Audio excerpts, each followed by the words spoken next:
I think when people think of forgiveness, it's kind of like a one-time deal. Like, I went to the store and I bought some milk. I went to church and I got forgiveness. We started coming to church when I was 4 because I was born with a kidney defect. So when I was 4, it kind of became more life-threatening, and I had to have a procedure done and some stuff. And so my family started bringing us all to the church that my dad actually grew up in. So it was just a kind of like a response to just what was going on in my body. I never really was too wild of a person, but in 5th grade, I started dealing with depression and stuff like that, and it kind of traveled for several years through my life of this overhanging depression and a lot of suicidal thoughts and stuff like that. I attempted suicide a couple times, and it was just I was really sad all the time, and I felt lonely, and like, I don't know, I think because my idea of church was relationships with people, that I clung to that as almost a version of my religion, and so I depended on other people to meet my needs and to make me feel good and to make me feel happy. And so obviously we can't do that to one another, and it was just led me down a lot of sadness and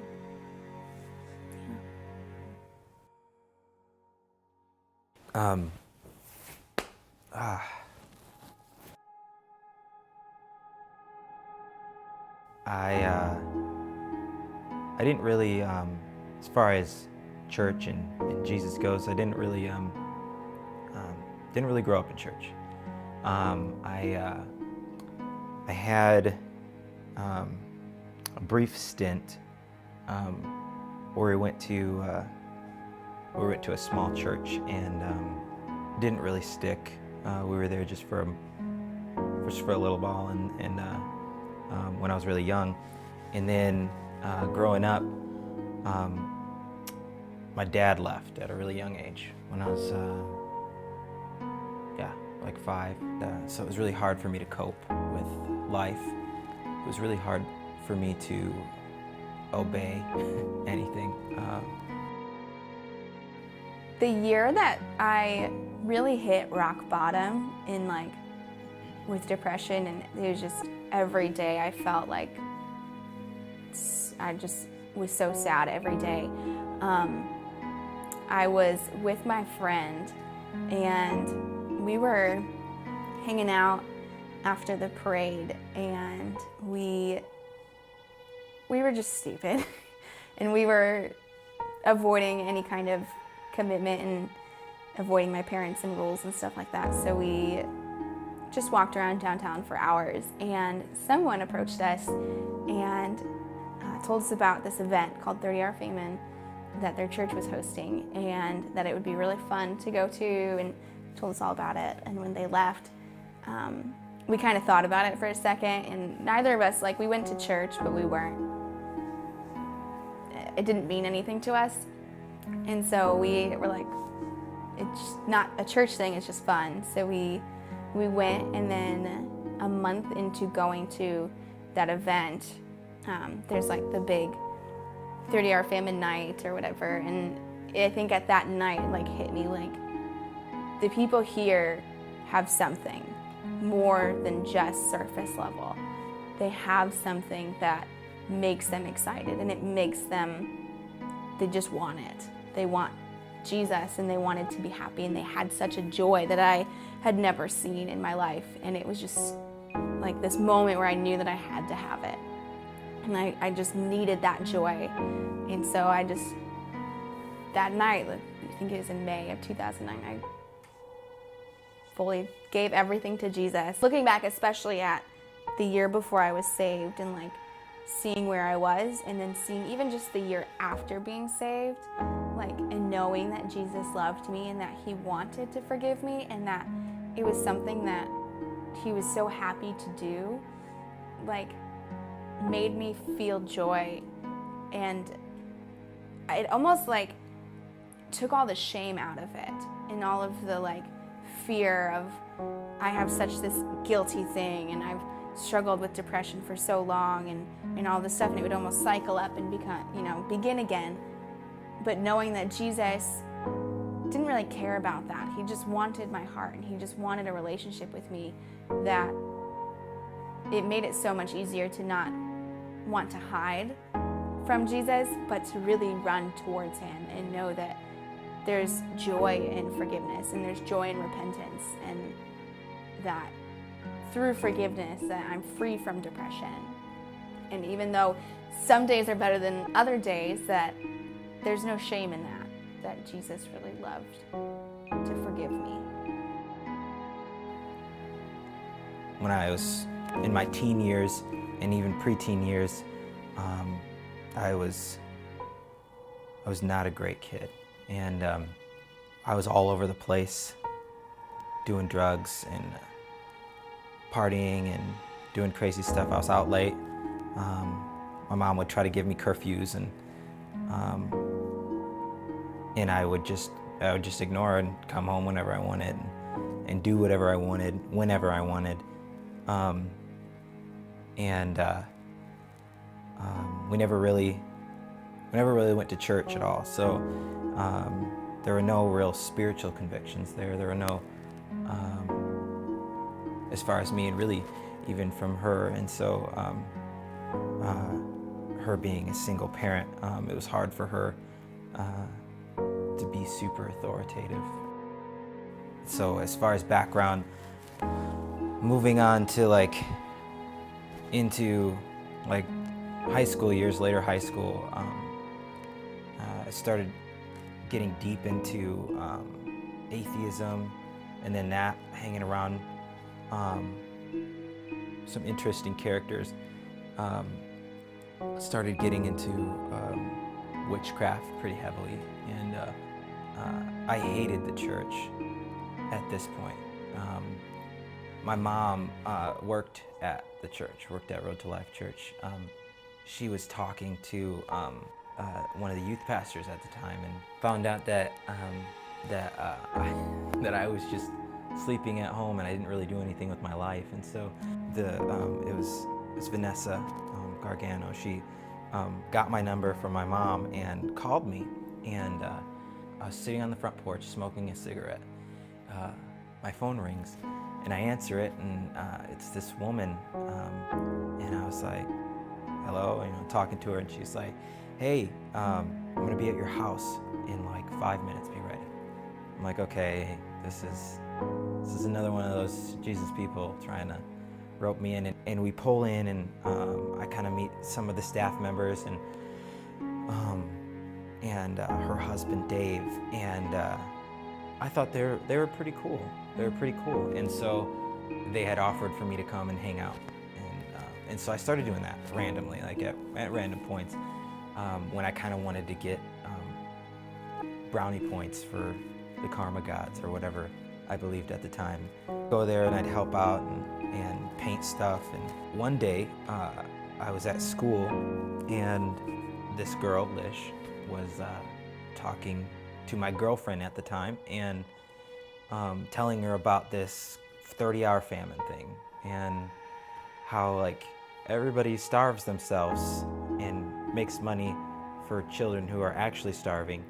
I was into humanitarianism at the time, and so I thought, what the heck, she's doing it, I might as well do it too.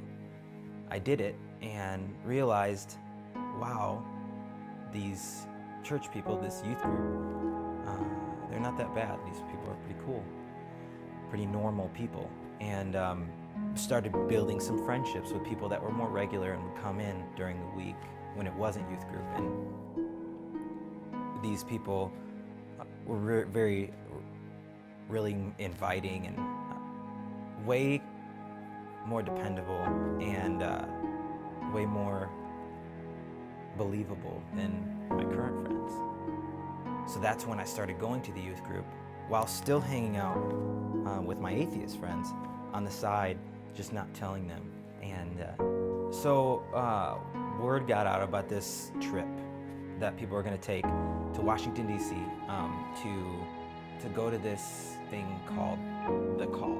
And it was a huge event put on by Lou Engle, and it was pretty crazy. It's pretty amazing. We get there and there's just thousands of people all across the National Mall, and just so much energy and so much life. And there's this huge stage and these bright screens and really loud speakers and these bands that are playing and playing worship music, but it's like really cool. And so I remember walking, and my friend had left, and so I was all by myself. So there's this like sense of fear almost, but it wasn't coming from in me. It was coming from like the outside, if that makes sense. I was just kind of like in awe, and I was captured by the moment. And the song was playing, and this guy is on the stage who I later found out was Lou Engle. And he's pacing and yelling about this term, salvation. And I'd never heard it before. He said, that's really the only word I remember him saying is salvation. And salvation. And talking about how it was for me. I remember shutting my eyes and lifting my hands. And in that moment, everything went silent. I woke up, and I was laying face down in the grass, and I was sobbing, and I still had my hands raised, and there's all these random people around me praying for me. I didn't know what was going on, but that moment, August 16th, 2008, Jesus became real. So in May of 2009, that someone who invited me and my friend to church is Nate, my husband now. And to be honest, one of the main reasons we went to church was because we thought he was cute. And he approached us and had this joy and this friendliness that we just had never seen. Nate is a completely different guy than the guy who invited us to church on the bluff. Like, I was just seeing him going and doing missionary work with YWAM, and I've really seen him become a better man and almost more of a man, even like into our marriage, and just seeing him stand up and stand firmer on truths of the Bible, and seeing him chase after the Lord and really put the Lord first, and what that does in his life and how that overflows into his life. And I've seen it make him kinder, become almost softer and more gentle person with the forgiveness of Jesus in his life. I know that forgiving people is something that he himself has struggled with, and over the last several years knowing him, he's gotten a lot better at doing that and a lot better at being graceful towards other people, and he's become such a kinder man. And he's a great man. My favorite thing in Amanda was watching that forgiveness blossom. To just watch that forgiveness just come alive, and to see it come out of her, I think is one of my favorite things. When you walked away, we talked about how just, oh my goodness, this boy came up to us and he's cute and he seemed really fun and nice, and Those are all true things. yes, very true.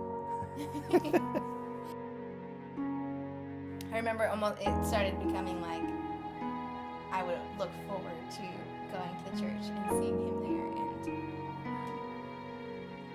just getting to know him, because I really enjoyed our friendship. And I remember going. I remember taking bathroom breaks just to walk past your office. I know there was a moment when we first, like very beginning of us almost breaking that barrier of friends into that like more than friends zone. And I got so nervous because his friendship meant so much to me, and he was really one of my greatest friends, that I sat him down over a Happy Meal. And I asked him point blank, I was like, I just really enjoy your friendship, but I have these feelings for you, and Mind you, this was like 3 hours before I went to Uganda for 2 weeks. for 2 weeks. Forgiving each other definitely looks different now being married than it ever has.